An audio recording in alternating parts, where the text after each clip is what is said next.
పెద్దలే పెత్తందారులుగా తమ కనుసన్నల్లో 16 మాసాలుగా నడుస్తున్నటువంటి నకిలీ మద్యం పరిశ్రమలను వరుసగా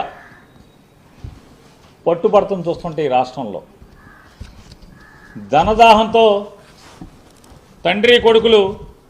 ఎంతటి పాపాలు చేస్తున్నారో, డబ్బు కోసం ఎన్నెన్ని తప్పుడు పనులు చేస్తున్నారో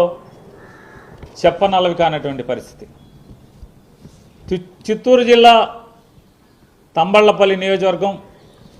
ములకలపేట అనేటువంటి ఊర్లో పట్టుబడ్డటువంటి నకిలీ లిక్కర్ ఫ్యాక్టరీ చూసి అందరూ కూడా విస్తుపోయారు. ఆ నకిలీ లిక్కర్ ఫ్యాక్టరీలో యంత్రాలు,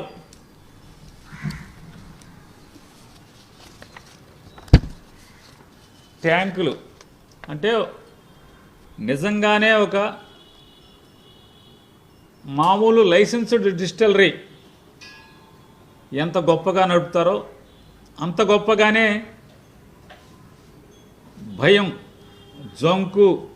బొంకు లేకుండా, ఏమాత్రం ఇంత కూడా పట్టుబడతామేమో అన్నటువంటి భయం లేకుండా